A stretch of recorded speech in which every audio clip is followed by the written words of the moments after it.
이보다 더 좋을 수 없습니다. 이보다 더 좋을 수 없습니다. 예. 우리에게는 항상 이보다 더 좋을 수 없는 복된 날이 계속될 줄로 믿습니다. 예. 그 미주 중앙일보에 보면은 어떤 보험회사 에이전트께서 매주마다 이렇게 글을 소개합니다. 하나의 예와 사례를 소개하면서 보험에서 이것을 어떻게 처리할 것인지 재미있게 풀어쓴 그런 분이 계세요. 어떤 때는 진짜 사건을 소개하기도 하고 어떤 때는 가짜 사건을 소개하기도 합니다. 가상의 사건을 소개하기도 합니다. 한 번은 이런 이야기를 읽은 기억이 있습니다. 나이 든 농부가 나귀에다가 마차를 끌고 자기는 거기에 타고 하운드도 애완견도 옆쪽에 타고 시골길을 가고 있었습니다. 근데 갑자기 어떤 큰 차가 꽝 하고 뒤에서 부딪혔던 것입니다. 이 사건으로 인해서 그 농부가 재판까지 가게 되었던 것입니다. 수를 했어요. 근데 상대편에서는 보상을 안 해주겠다는 것입니다. 인정을 못 하겠어요. 변호사가 이렇게 얘기합니다. 법정에 갔더니 당신은 그 농부에게 그때 사고 당시에 어땠습니까? 라고 물어봤더니 이보다 더 좋을 수 없습니다. 이렇게 말했지 않습니까? 근데 왜 보험 처리를 하려고 소송까지 하는 겁니까? 그러자 그 농부가 이렇게 얘기합니다. 그는 그날 아침에 나귀에다가 마차를 끌고 그리고 자기의 애완견 하운드독을 태우고 이렇게 시골길을 가고 있었어요. 근데 갑자기 큰 차가 오더니 그 마차를 뒤에서 꽝 하고 들이박는 바람에 모두가 다 나가 떨어지게 되었습니다. 나귀는 길바닥에 눕게 되었고 하운드독은 마차에 깔려가지고 거의 죽을 지경이 되었고 자신도 마차에 깔려서 신음하고 있는데 경찰이 오더니 먼저 나귀를 보더라는 것입니다. 이 나귀를 보니까 발은 부러져 있고 끙끙대며 신음하고 있는 것을 보고 경찰이 그 나귀의 머리에 대고 총을 빵 쏴서 즉사시켜버립니다. 그 하운드 독을 보니까 이 개도 역시 고통 가운데 신음하고 고통스러워합니다. 회복이 불가능해 보여요. 그래서 이 개도 머리에다가 총을 쏴서 죽여버립니다. 그 다음에 농부에게 찾아왔습니다. How do you feel? 당신 어떠세요? 라고 물었더니 이 농부가 팔짝팔짝 뛰면서 저 괜찮습니다. 이보다 더 좋을 수 없습니다 하면서 그때 경찰에게 얘기했다는 것입니다. 자동차 소송의 그 가상의 이야기인 것 같은데 우리 인간이 받은 압력과 스트레스와 고통 이것을 어떻게 반응하냐에 따라서 또 전혀 다른 결과가 나올 수 있음을 보여주게 됩니다. 우리 인간은 물질로 이루어진 존재가 아닙니다.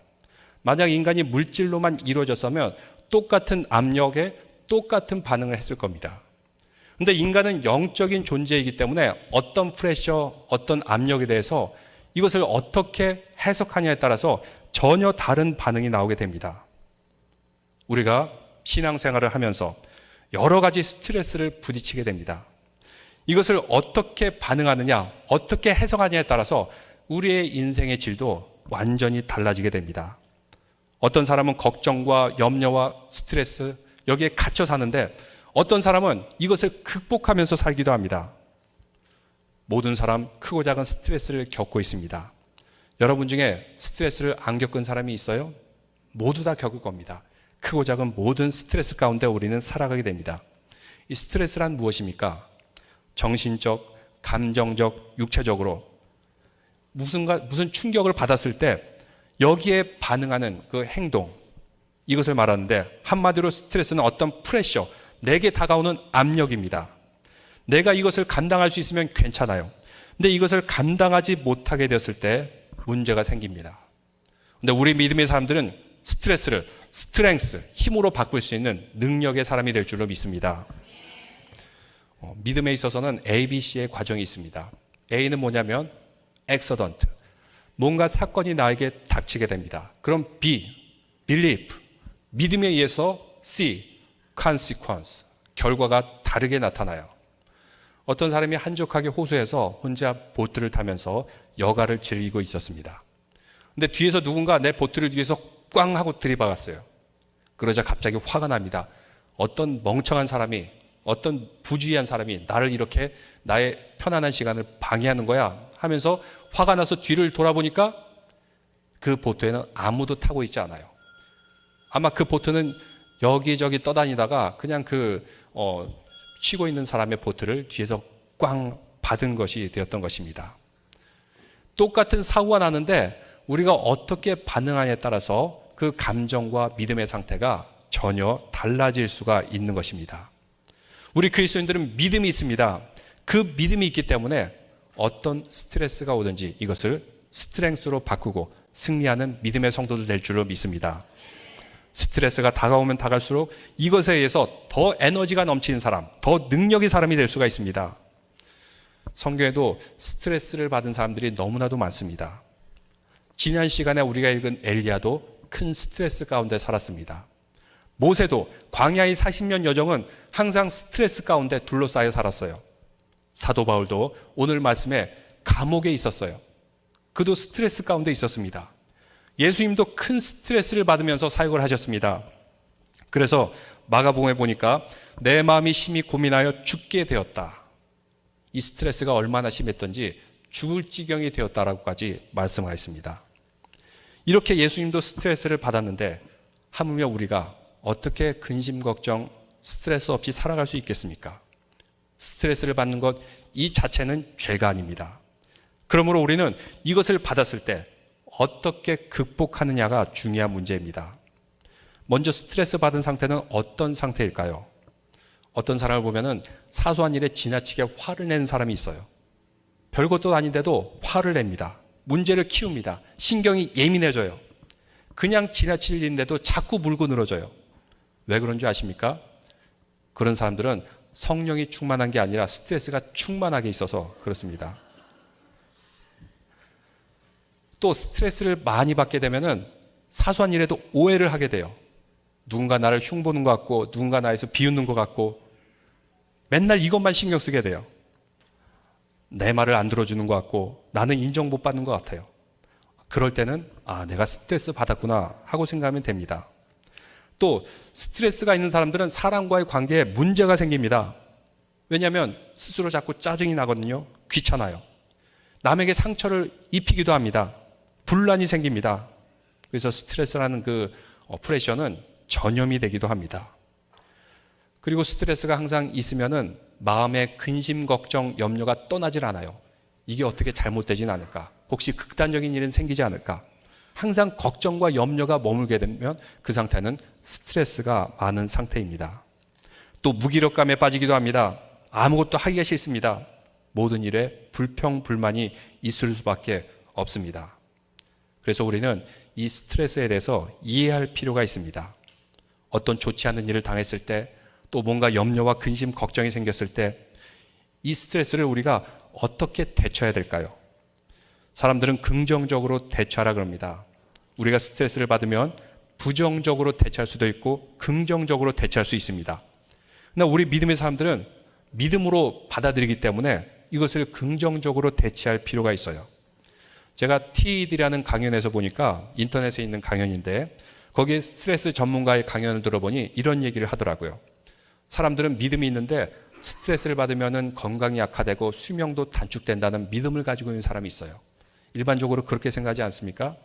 근데 그런 사람은 정말 스트레스를 받아서 건강이 해쳐지고 또 얼마 지나지 않아서 사망에 이르게 되는 그런 불행한 일이 생긴다고 합니다.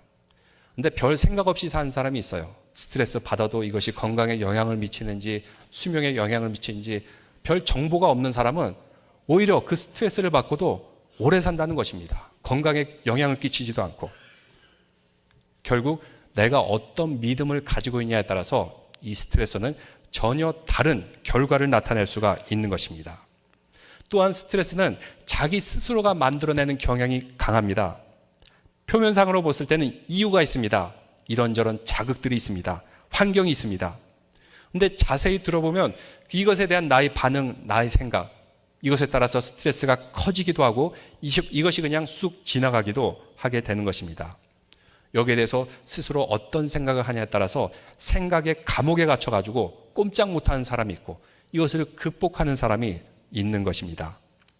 그리고 스트레스를 받았을 때 우리는 감정적으로 반응해서도 안 됩니다. 사람들은 쉽게 감정이 연약해서 상처를 받고 화를 내거나 분노하거나 소외감을 느끼게 되는데 이것은 우리가 감정으로 반응해서도 안 된다는 것입니다. 또한 우리가 믿음의 사람이라면 이 스트레스를 받았을 때 여기에는 의미와 목적이 있다는 사실을 알 필요가 있습니다. 하나님께서 우리에게 이런 스트레스와 자극을 준 이유와 목적이 있습니다. 우리가 자꾸 열받아가지고 이것 때문에 건강이 악화되라고 하나님께서 주신 것이 아닙니다. 이것을 통해서 더 힘있게 살려고, 더 능력의 사람이 되라고, 스트레스를 스트렝스로 바꾸려고 우리 삶에 여러 염려와 근심과 스트레스가 있는 줄로 믿습니다. 나의 성숙을 위해서 때로는 필요할 때도 있습니다. 그러면 스트레스를 어떻게 극복할 수 있습니까? 오늘 말씀을 통해서 살펴보고자 합니다. 6절 말씀에 보니까 아무것도 염려하지 말고 모든 일에 첫 번째로 뭐 하라고 말씀합니까? 기도하라고 말씀하고 있습니다. 예수님도 그러하셨습니다. 예수님은 그의 삶이 항상 스트레스 가운데 살았는데 끊임없이 군중들이 그와 부대끼며 살았습니다. 어디를 가든지 항상 사람들이 몰려다녔고 그를 찾았고 그의 설교와 가르침을 들으려고 했습니다. 또 치유해달라고 하셨습니다. 이것은 상당히 힘든 사역이었습니다. 어떻게 할 수 있냐면 누가복음 8장 46절에 보니까 한 여인이 예수님의 옷자락을 붙잡습니다. 얼마나 간절했던지 예수님의 에너지가 빠져나가는 것을 느꼈어요. 누가 나를 터치했느냐? 내 힘이 빠져나갔도다. 이 말은 예수님의 사역과 그 모든 삶 가운데는 항상 에너지를 소모하는 그런 일들이 충만했다는 것입니다. 근데 그럼에도 불구하고 쉴 만한 장소가 없었어요. 여우도 머리 둘 곳이 있지만 나는 쉴 곳이 없도다. 이렇게 한탄하셨습니다. 또 여기에다 더하여 가는 곳곳마다 예수님의 말씀을 꼬투리 잡으려는 바리새인과 서기관들이 따라다녔어요. 그러면서 트집을 잡기도 하였던 것입니다. 그러면 예수님의 측근인 제자들은 어떠했습니까? 그들은 예수님을 위로해주고 용기 주기커녕 항상 예수님의 스트레스를 가중시켰습니다. 경쟁하였고 누가 더 높으냐 예수님께 따지기도 하였고 오히려 예수님 앞에 스트레스를 주는 존재들이 제자일 때도 있었습니다. 예수님 앞에는 체포되어서 맞고 십자가에 못 박혀 죽어야 되는 그런 운명이 기다리고 있었던 것입니다. 항상 스트레스로 인한 근심과 걱정이 떠날 수가 없었어요. 이런 가운데 예수님께서는 한 번도 번아웃되는 모습을 보이지 않아 주셨어요. 항상 염려하지 않으셨고 확신에 차 있었고 모든 상황들을 잘 통제하고 마음과 감정을 항상 잘 다스리면서 그 모든 사역을 감당할 수 있었던 것입니다. 어떻게 가능할까요? 예수님의 습관이 있었는데 예수님은 종종 홀로 광야에 들어가든지 산에 가서 기도하는 습관을 가지셨습니다. 무리에 에워싸고 있을 때 이것이 너무 심하다 싶으면은 제자들에게 명하여 보트를 타고 좀 멀리 떨어져서 그리고 기도하는 시간을 가지셨습니다. 홀로 떨어져서 기도하는 시간을 가지신 것입니다. 때로는 사람들은 스트레스 받으면 홀로 떨어져서 오락을 즐기려고 그래요. TV를 보거나 오락을 하거나 담배와 술로 해결하라는 그런 분들이 있습니다. 그런데 교회에서는 담배하고 술을 해서는 안 된다 금하고 있어요. 왜 그럴까요? 담배하고 술 마시면은 지옥에 가기 때문일까요? 예를 들면 어떤 분은 술을 좋아하고 담배도 많이 핍니다. 구원에 대한 확신이 있어요. 이웃을 사랑하고 하나님이 일을 잘 감당하고 있습니다.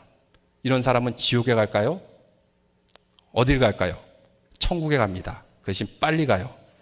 건강이 악화돼가지고 암이나 여러 가지 각종 질병으로 천국에 빨리 갈 수 있습니다.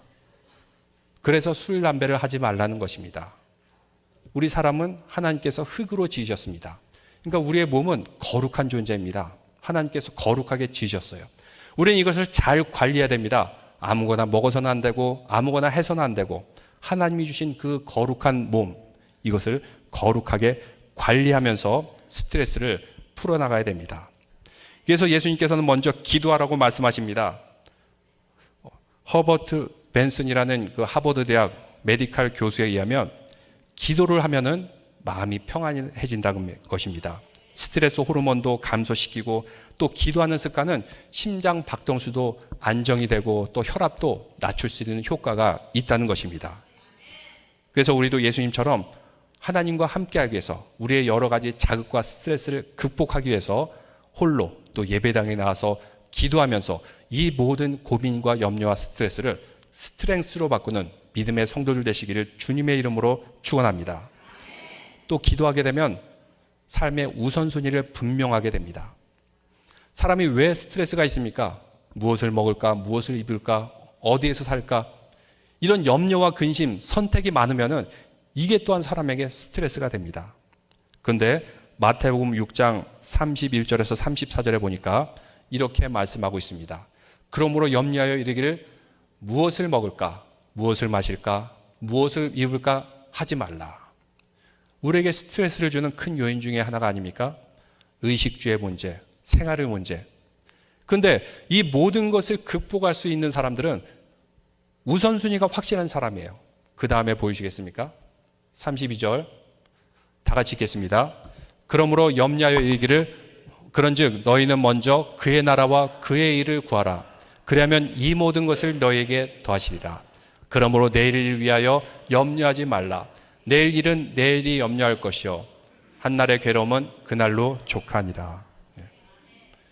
기도를 하게 되면 사람은 우선순위가 분명해집니다. 하나님 나라와 그의 이 가치관에서 다른 모든 것을 다 정리할 수가 있습니다. 심지어는 세상 사람도 그렇습니다.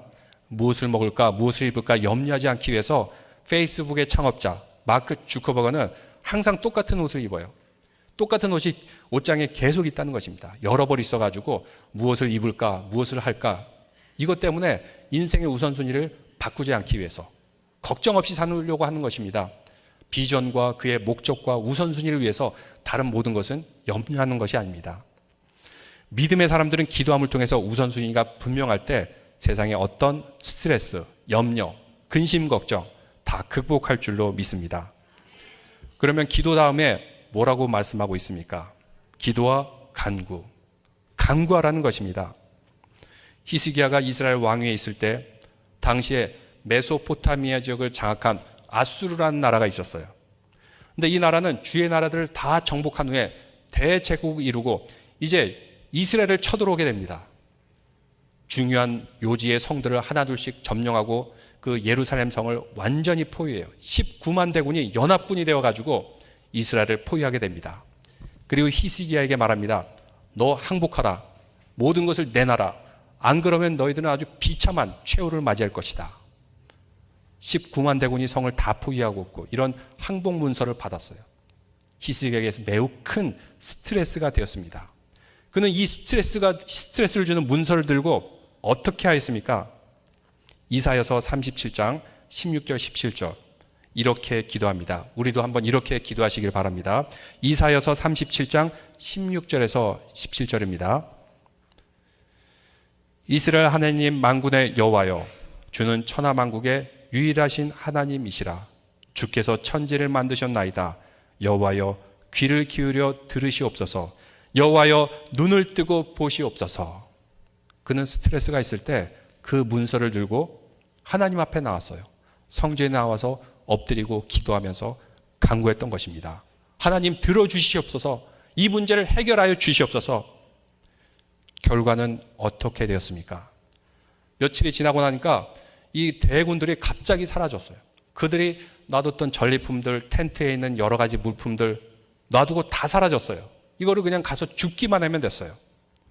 학자들에 의하면 당시에 하나님이 치셨는데 전염병으로 쳤던지 아니면 내부에 분란이 일어나서 쳤던지 하물통해서 그 많던 군대들이 다 도망갔다. 이렇게 얘기하고 있습니다. 우리도 살아가면서 때로는 스트레스를 주는 뭔가 문서를 받아볼 때가 있어요. 그런 게 있지 않습니까? 고지서라든지 무슨 페이퍼라든지 이런 것들. 너무 이거 가지고 겁을 먹지 마시기 바랍니다. 스트레스 받지 마세요. 하나님 앞에 가져 나오시기 바랍니다. 하나님 앞에 간구할 때 이 모든 문제들 다 해결해 줄 줄로 믿습니다. 간구하면 우리 마음도 평안해지고 하나님께서 다 보호해 주시고 살 길을 마련해 주십니다. 그래서 말씀합니다. 7절 다 같이 읽겠습니다. 빌립보서 4장 7절입니다. 그리하면 모든 지각에 뛰어난 하나님의 평강이 그리스도 예수 안에서 너희 마음과 생각을 지키시리라. 기도하고 간구하는 성도들에게 주님께서 우리의 마음의 평안을 지켜주세요. 일단 마음이 평안해야지 올바른 생각을 할 수 있고 판단을 할 수 있고 그래서 실수를 하지 않을 수 있어요. 염려와 근심, 걱정, 스트레스가 팍 있으면은 사람이 올바른 생각을 갖지 못할 수가 있어요. 괜히 마음이 불안하고 초조해져서 자꾸 실수할 수 있어요. 근데 기도하고 간구하는 성도들에게는 마음이 평안하고 또 지혜를 주셔서 이 모든 스트레스를 스트렝스로 바꿀 수가 있습니다. 마지막으로 무엇이라고 말씀하고 있습니까? 기도하고 간구하고 오히려 감사라는 것입니다. 스트레스가 있는데 어떻게 감사할 수 있습니까? 염려, 근심, 걱정이 있는데 어떻게 감사할 수 있어요? 이런 이야기가 있습니다. 세계적인 한센병, 문둥병자의 권위자인 폴 브렌트 박사의 이야기입니다. 그는 인도에서 20년 동안 의료 사역을 하였고 또 미국에서 30년 동안 한센병 치료를 위해서 온 인생을 보낸 그런 분입니다. 근데 그가 영국에서 하루는 업무를 본 뒤에 기차를 타고 런던에 도착해서 호텔에서 양말을 벗는데 오른쪽 발에 아무런 감각이 없는 거예요. 이상하다 싶어가지고 바늘로 찔렀는데 거기서 피가 나도 아무 느낌이 없어요. 그날 한센병자를 많이 다뤘습니다. 그들의 피고름을 짜내기도 하고 여러 가지 수술도 하였고, 근데 이렇게 감각이 없다는 것은 한센병에 걸릴 가능성이 많다는 것입니다. 나는 한센병에 걸렸구나. 굉장히 고민하면서 그날 밤을 지새게 됩니다. 내가 이 병에 걸렸으면 이제 가족들과도 떨어져 있어야 되고 이 고통, 앞으로 인생을 어떻게 살아나갈 것인가 고민하면서 그는 하룻밤을 맞이하게 됩니다. 다음날 일어났어요. 다음날 일어나고 난 다음에 정말 아직도 이것이 감각이 없는가 하고 찔러보니까 아파가지고 악 소리를 지르면서 이 통증이 너무나도 심했던 것입니다. 생각해 보니까 하루 종일 내내 기차를 타다 보니까 그 좁은 곳에서 발에 신경이 눌려가지고 피가 안 통해서 마비가 됐던 것입니다. 하루 잘 쉬고 나니까 이제 그것이 다 풀려서 고통을 느끼게 되었던 것입니다. 그래서 그는 고통 가운데서도 감사합니다. 나에게 이런 아픔을 느낄 수 있다는 것이 감사합니다. 그가 감사할 수 있었다는 것입니다. 여러분, 스트레스가 있습니다. 고통이 있습니다. 염려가 있습니다. 왜 감사할 수 있죠?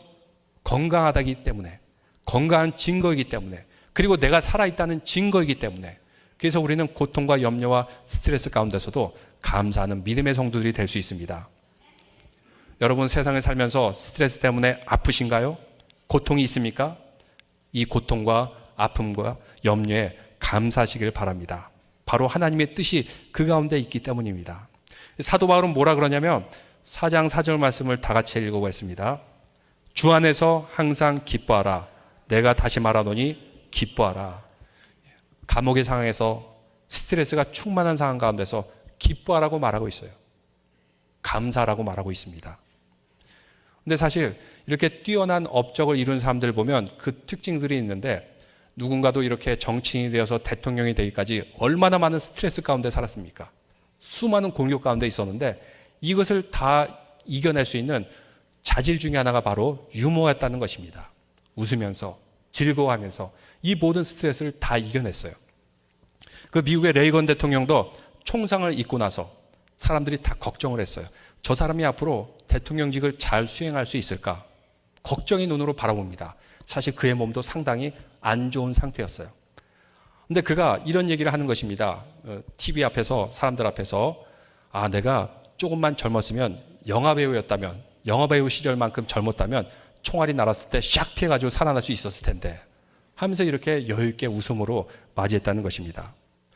일본의 어느 외무부 장관은 신체가 눈이 한쪽이 안 보여요. 한쪽 눈만 가지고 살게 됩니다. 당시에 야당 의원이 막 공격을 합니다. 당신 눈이 하나밖에 없는데 어떻게 이 넓은 세상을 바라볼 수 있겠습니까? 그러자 그는 맞습니다. 그런데 일목요연이란 말이 있지 않습니까? 한눈을 가지고도 잘 감당할 수 있습니다. 사람들이 웃으면서 그는 나중에 수상이 되었다고 합니다. 또 어떤 보건복지부 장관은 이런 공격을 받았습니다. 야당 의원이 이렇게 공격하기를, 당신은 수의사 출신인데 어떻게 이 사람들의 치료를 담당하는 보건복지부 장관 일을 할 수 있습니까? 라고 했더니, 예, 의원님, 저는 잘할 수 있습니다. 의원님, 그런데 몸이 아프면은 저에게 와서 치료받으셔도 됩니다. 제가 공짜로 치료해 주겠습니다. 이렇게 얘기했다는 겁니다.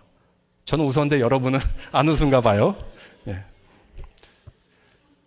그럼 예수님은 그렇게 많은 스트레스 가운데 어떻게 극복했을까요? 예수님이 유머가 있으셨을까요? 없으셨을까요? 엘턴 트루블러드라는 교목이 계셨어요. 이분은 하버드 대학의 교목이셨는데 그는 그리스의 유머라는 그런 책을 저술했습니다. 거기에 이런 사연을 얘기해 줍니다.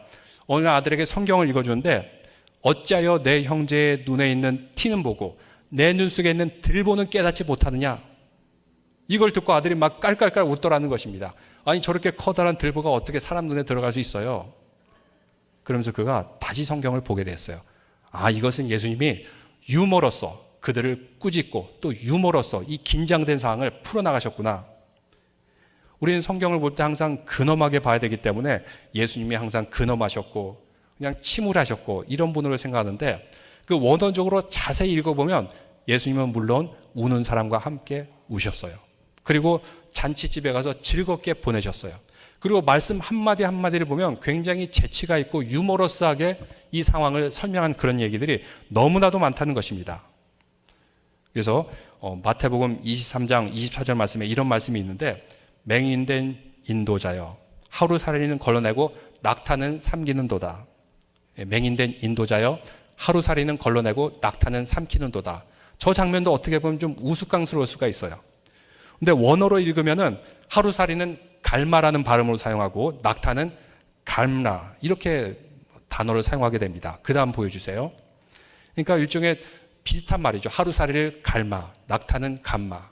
그럼 이걸 다시 원어적으로 읽어보면 갈마는 걸러내고 감마는 삼키는도다. 이렇게 비슷한 언어로 워드 플레이를 함을 통해서 이 얘기를 듣고 주위 사람들이 막 웃었을 것이라는 것입니다. 코미디언들도 보면 이렇게 비슷한 동음 이어를 가지고 여러 가지 재밌는 이야기를 만들어내지 않습니까? 또 소위 말해서 아재 개그라 그래서 아저씨들도 저렇게 워드 플레이를 하면서 얘기하는데 썰렁하다라고 하는데 잘만 하면 아주 재미있는 이야기입니다. 또 예수님께서 마태복음 5장 40절에는 너를 고발하여 속옷을 가지고자 한 자에게는 겉옷까지 가지게 하며, 당시에는 속옷하고 겉옷이 전부였어요. 근데 속옷을 가지고 온 사람에게는 겉옷까지 가지게 하며, 이 알몸이 된 것이 얼마나 수치스러운 일이고 있을 수 없는 일이에요. 그렇게 가지고자 한 자는 이렇게 내줘라 하면서 알몸이 되어라 이렇게까지 했다는 것은 아주 재미있게 우습게 표현했다는 것입니다. 그래서 그것을 듣는 사람은 웃었을 것이라요. 마태복음 5장 29절 30절에는 이런 말씀이 있습니다. 만일 내 오른눈이 너로 실족하게 하거든 빼어버리라. 내 오른손이 너로 실족하게 하거든 찍어버리라. 근데 아주 끔찍한 말 같지만 이것을 알 때 우리가 배경으로 알아야 되는 것이, 예수님께서는 사람들을 너무나도 사랑하셨어요. 그런데 오른손을 실족하게 하거든 찍어버리라, 눈을 빼어버리라 이렇게 했다는 것은 이게 진심이라기보다는 과장법이라는 것입니다. 과장법. 예를 들자면 제가 어느 교회에 예배를 드리러 갔었는데 그때 목사님이 성도들 향해서 이런 못된 놈들 똑바로 앉아, 바로 앉지 못해 하면서 막 호통을 치는데 성도들이 막 깔깔대며 웃어요. 왜 그럴까? 아, 목사님의 본심이 그렇지 않다는 것을 알기 때문입니다. 그만큼 신뢰가 쌓였기 때문에. 그래서 저 말씀도 우리가 정말 죄를 범했다고 손을 찍어버리고 눈을 빼내면 살 사람이 어디 있겠습니까? 아무도 없어요. 다 죄인이고 다 잘못된 것을 보고 다 죄인이니까. 저 말은 과장법이었다는 것입니다. 그럼을 통해서 좀 우습게 하면서 또 제자들에게 약간은 충격을 주면서 바르게 살라 교훈하는 내용이었다는 것입니다.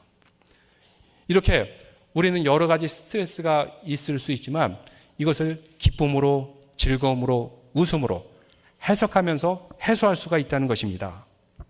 말씀을 맺겠습니다.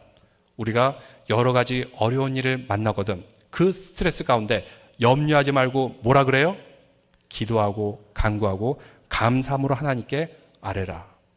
그리고 4절과 같이 항상 기뻐하라. 마지막 9절 말씀 다 같이 읽겠습니다. 너희는 내게 배우고 받고 듣고 본 바를 행하라. 그리하면 평강의 하나님이 너희와 함께 하시리라. 특히 무더운 날씨 가운데 쉽게 스트레스를 받을 수 있습니다.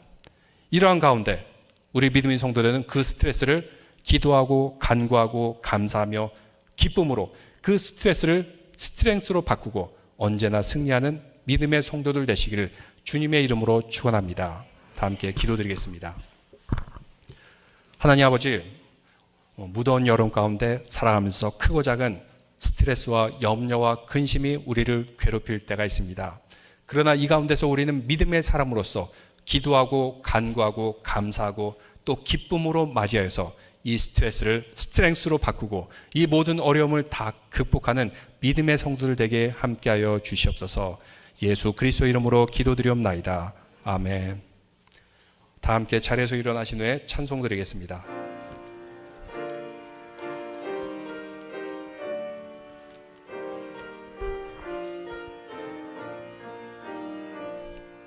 너 근심